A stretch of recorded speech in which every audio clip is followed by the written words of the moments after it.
Halo semua, di video kali ini kita akan membahas anime One Piece episode terbaru.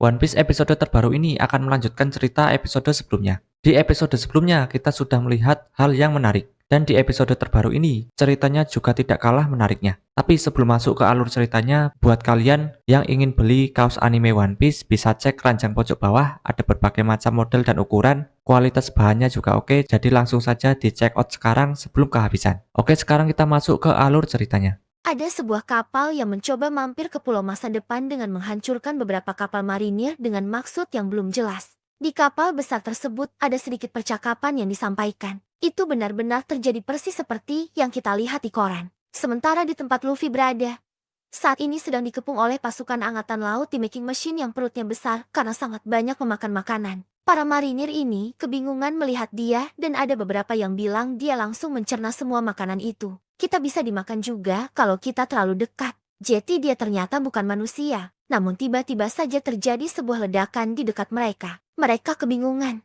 Mereka berkata, "Awas kalian nanti akan ikut terbakar api juga. Percuma saja kita tak bisa tetap di pulau ini. Ayo semuanya walaupun dia itu adalah Yonko, kita bisa mengikat dia dengan batu laut." Pada saat itu ternyata Luffy sudah merubah dirinya kembali ke bentuk Gear 5 dan mulai tertawa. Kemudian kita kembali lagi keluar pulau. Di sana kapal pemerintahan dunia terus-menerus membombardir pulau secara brutal. Dengan mengatakan sudah selesai untuk Egghead kali ini. Naik semua ke kapal. Kembali masuk ke dalam pulau dengan melihat situasi terkini keberadaan dari Bonnie dan juga Kuma. Saat ini, mereka bersama dengan Atlas dan juga Franky berada dalam situasi yang sangat berbahaya. Karena mereka sudah terjatuh sebelumnya saat menaiki vakum roket yang jalur kendaraan tersebut dipotong oleh Kizaru sebelumnya. Mereka semua terjatuh dari atas dan yang mengerikannya lagi adalah para pasifista sudah bersiap untuk menargetkan mereka sesuai dengan perintah dari Saturn. Mereka sudah bersiaga untuk menembakkan serangan laser beam ke arah mereka. Saat itu juga Saturn memerintahkan untuk tembak ayah dan putri bodoh itu secara berkeping-keping. Lalu Vegapunk seperti memberi kode dengan berteriak kepada Atlas, mengatakan berikan itu pada Bonnie. Atlas memberikan suatu informasi kepada Bonnie. Yang nyatanya itu adalah informasi terkait dengan dia yang sudah bisa melakukan perintah kepada Pacifista. Karena sebelumnya Vegapunk sudah mengubah otoritas perintah dari Pacifista yang kini menjadi milik Bonnie. Bonnie langsung berteriak dengan memerintah Pacifista, "Jangan tembak kami ayah, tolong biarkan kami pergi dari pulau ini." Perintah tersebut langsung didengar pada robot raksasa tersebut. Para marinir kebingungan karena tidak mungkin ada yang bisa mendengar perintah tersebut di tengah-tengah ledakan besar yang terjadi. Kemudian pasifista langsung bereaksi atas perintah tersebut. Mereka berbalik arah dan malah sekarang menyerang pasukan marinir yang berada di dekatnya. Laser beam itu mengarah ke mereka dan jajaran pasukan marinir beserta dengan 3 buah kapal milik mereka hancur terkena ledakan. Dari sanalah semua pasifista mulai menggila dengan meledakkan satu persatu kapal beserta dengan pasukan yang dihancur leburkan. Ternyata Vegapunk sendiri sudah menyiapkan rencana ini untuk memberikan otoritas tertinggi pada Bonnie melebihi Gorosei untuk memerintah pasifista. Dia bilang, "Aku hanya punya satu ketakutan. Itu adalah jika Bonnie terbunuh oleh ayah yang begitu mencintainya. Kuma, aku tak bisa membiarkan kau menyakiti putri yang begitu kau sayangi. Aku tak bisa biarkan tragedi itu terjadi. Itu sebabnya aku membuat pasifista seperti Kuma. Aku memprogram individualitasnya pada tiap masing-masing unit mereka. Bahkan walau kekuasaan terhebat dunia memberinya perintah. Misalnya untuk memusuhi seluruh dunia. Bonnie, Kuma pasti akan selalu menjadi ayahmu. Walaupun permintaanku ini begitu egois. Aku memintanya untuk memahaminya. Tapi aku penasaran apa yang akan terjadi selanjutnya jika aku melakukan hal seperti ini." Tiba-tiba di saat yang bersamaan juga kejadian mengerikan terjadi. Saturnus berhasil menusuk tubuh Vegapunk dari belakang menggunakan kakinya. Darah mengalir di sekujur tubuh Vegapunk dengan hidung dan juga mulutnya yang berlumuran darah. Bonnie yang melihat hal tersebut langsung berteriak. Reaksi orang lainnya juga sama kagetnya melihat Vegapunk terkena tusukan di tubuhnya. Saturn kembali memerintahkan Kizaru untuk segera memusnahkan Kuma dan juga Bonnie saat itu juga. Kizaru bersiap mengayunkan perang cahayanya ke arah mereka. Target pertama Kizaru tentu saja ayah dan anak, yaitu Bonnie dan juga Kuma. Dia bilang jika kau menyerah sekarang ini tidak akan menyakitimu lagi Bonnie. Untungnya di saat keadaan mencekam tersebut dengan waktu yang benar-benar tepat, Sang Dewa Matahari pun muncul menyelamatkan mereka berdua dengan menghantam Kizaru menggunakan pukulan haki. Kizaru terpental jatuh ke bawah tanah. Bonnie kaget. Dia bilang, "Mugiwara dari mana dia dating?" Luffy tertawa. "Perutku sudah kenyang. Kekuatanku sudah pulih sekarang. Ini akan jadi semakin asyik." Setelah itu, Luffy pun mengaktifkan kemampuan awak keningnya untuk mengubah struktur tanah menjadi layaknya karet. Itu pun menyelamatkan Kuma dan juga yang lainnya pada saat mereka terjatuh mendarat di tanah. Efek kekuatan ini pun membuat pulau bergetar, kata marinir. Di sisi lain, Saron terdiam melihat Luffy kembali ke dalam pertempuran. Dan Kizaru pusing berkunang-kunang saat menerima pukulan telak dari Luffy. Setelah mereka semua sudah berhasil aman mendarat di tanah, mereka dengan sigap langsung mengevakuasi Vegapunk yang terlihat berlumuran darah. Di samping itu juga dari kejauhan munculnya Luffy dengan mode Gear 5 membuat aktifnya kembali robot kuno yang terlihat dari sinar matanya. Saat Bonnie ingin mengevakuasi Vegapunk, Vegapunk memberitahu Bonnie bahwa yang selama ini dia impikan bersama dengan ayahnya sudah berada di depan matanya. Bonnie mengingat apa yang dikatakan oleh ayahnya, bahwa dia akan muncul tertawa dan menari pada irama. Vegapunk berkata kepada Bonnie, "Jadi kau sama sekali tak sadar, Bonnie. Akhirnya aku juga bisa melihat dengan mata kepalaku sendiri. Itulah Monkey D. Luffy yang diincar Kuma selama ini. Dialah sang dewa matahari Nika." Bonnie berlinang air mata saat melihat Luffy yang seorang Nika berada di depan matanya yang menari kegirangan. Kuma benar. Buster Call tak akan berpengaruh apapun. Orang-orang di seluruh dunia sudah berharap akan kembalinya dia selama ratusan tahun. Lanjut menuju ke pantai utara di Pulau Egghead. Di sana terdapat kapal bajak laut yang sangat besar akan merapat ke Pulau Egghead. Para prajurit yang menyergap pantai tersebut benar-benar panik melihat kapal besar itu. Mereka berkata, "Ini adalah laporan di pantai utara pulau. Sebuah kapal besar datang mendekat." Tak salah lagi, tapi harusnya mereka sudah bubar lebih dari 100 tahun yang lalu. Mereka menuju ke arah kita. Tembak semuanya. Kenapa raksasa ada di sini? Dory dan juga Brogy muncul dan mengamuk membantai kapal dari para marinir. Dia berkata beraninya mereka bertanya, "Kenapa kita di sini, Dory? Dunia ini ada beberapa hal yang tak bisa dihindari, Brogy. Kami datang untuk menemuimu, Mugiwara."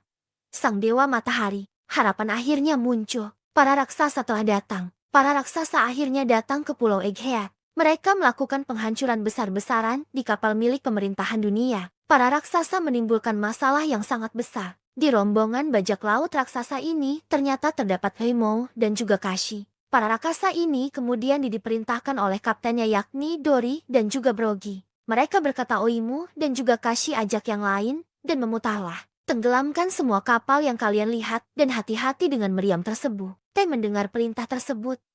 Pasukan raksasa menghancurkan beberapa kapal dengan benar-benar brutal. Pasukan marinir yang melihat semua itu benar-benar tampak panik. Mereka pun melaporkan apa yang mereka lihat. Di sana para bajak laut Giant Warrior telah muncul. Di manakah mereka sebenarnya selama ini? Banyak sekali anggota lama mereka yang juga terlihat. Apa sebenarnya yang mereka inginkan? Kami memastikan adanya Dory dan juga Brogy di kapal mereka. Para bajak laut Giant telah mendarat, hancurkan mereka berkeping-keping. Pertarungan ini tidak bisa terelakkan lagi. Beberapa kapal dari marinir benar-benar hancur dengan senjata dari para raksasa. Di sisi lain dari kejauhan, Usopp, Nami dan juga Chopper melihat ada sesuatu keributan di area dekat pantai. Usopp pun mencoba untuk meneropong ke daerah tersebut dan dia benar-benar syok melihat para raksasa datang ke pulau tersebut. Usopp melihat mereka menghancurkan kapal marinir. Usopp pun di sana berkata dan menangis, "Para masterku sudah datang. Tapi sedang apa mereka di sini? Itu Master Dory dan juga Brogy. Aku kira kita tidak akan melihatnya lagi di Elbaf." Nami kemudian berkata bahwa aku juga bisa melihat Heimou di juga Kashi.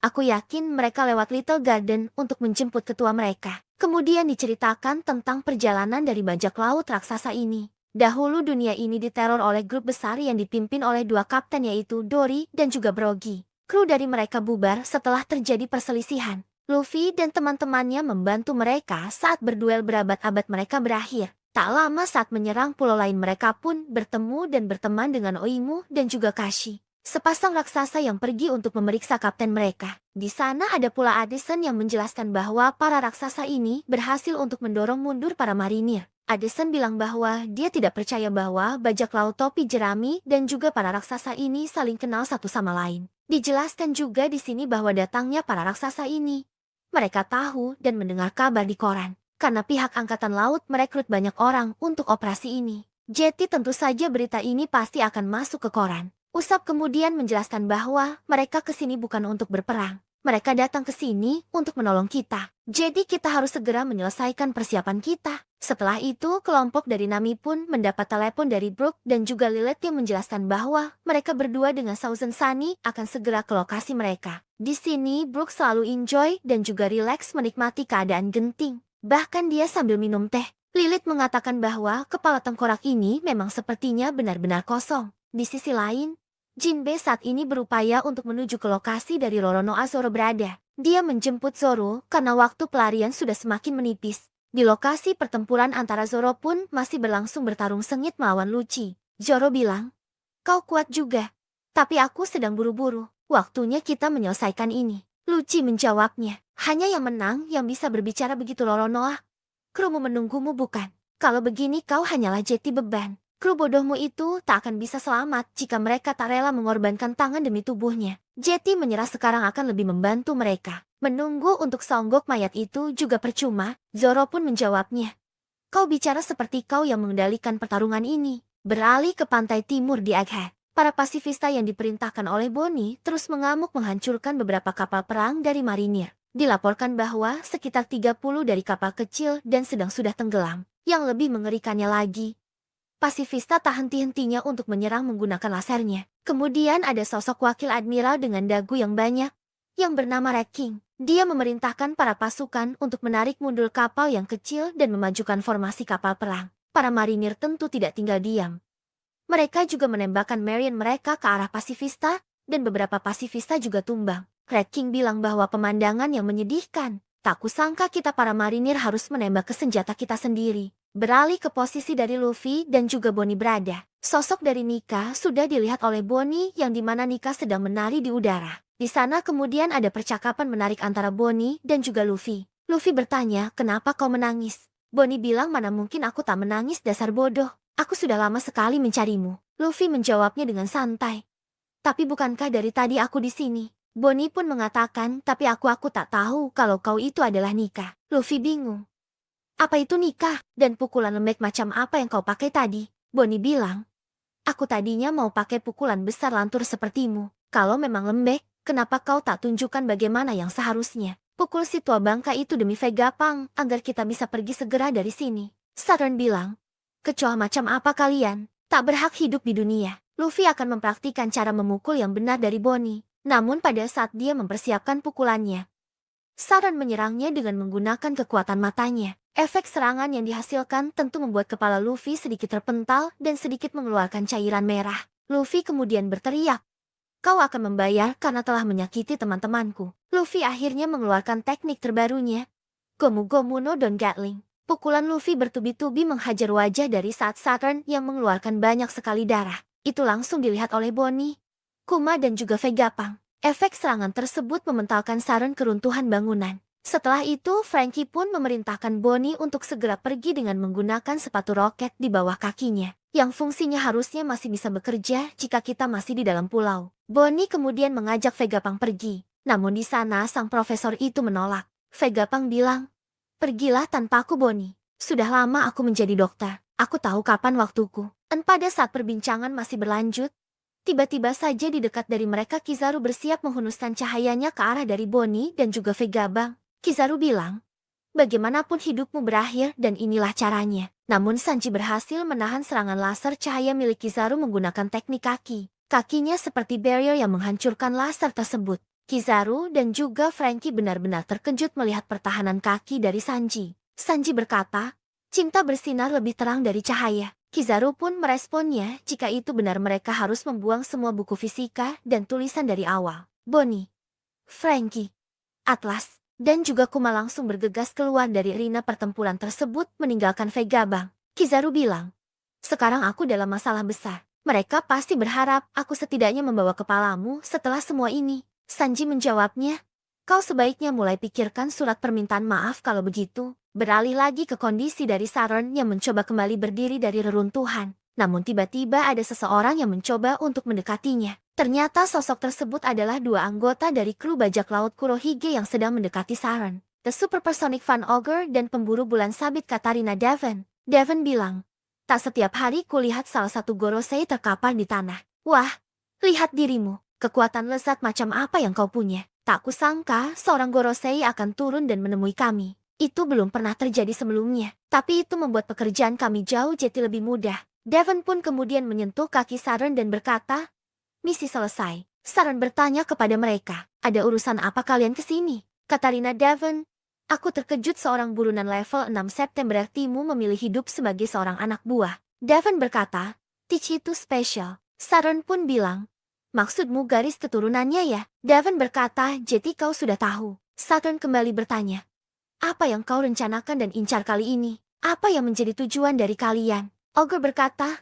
"Dunia." Sharon langsung dengan marah menyerang Devon. Namun serangan tersebut mampu diantisipasi oleh Ogre yang menggunakan kemampuan dari buah iblisnya. Dan setelah hal tersebut, mereka berdua meninggalkan tempat tersebut begitu saja. Devon dan juga Ogre sudah berteleportasi ke tempat lain dan berupaya untuk meninggalkan Egghead. Sesaat sebelum dua orang anggota bajak laut Kurohige ini meninggalkan Egghead, ada seseorang yang berusaha untuk mengikuti mereka. Dan ternyata orang tersebut adalah Karibou. Dia berkata, "Aku mohon tunggu sebentar Suer Sonic Van Ogre dan Moon Hunter Katarina Devon. Aku menyangka kita akan bertemu di tempat seperti ini. Aku juga banyak laut sepertimu. Namaku adalah Karibou. Aku sudah lama sekali mencari kalian. Maksudku sudah benar-benar sangat lama. Aku selalu bermimpi menjadi anak buah dari bajak laut Black Bear. Ini adalah mimpiku seumur hidup. Jadi tolong ajak aku bertemu dengannya." Diperlihatkan beberapa kapal dari marinir satu persatu tenggelam karena ulah dari tembakan pasifista. Di dekat sana, di sebuah hutan ada Ogre dan juga Devon yang berencana untuk meninggalkan tempat tersebut.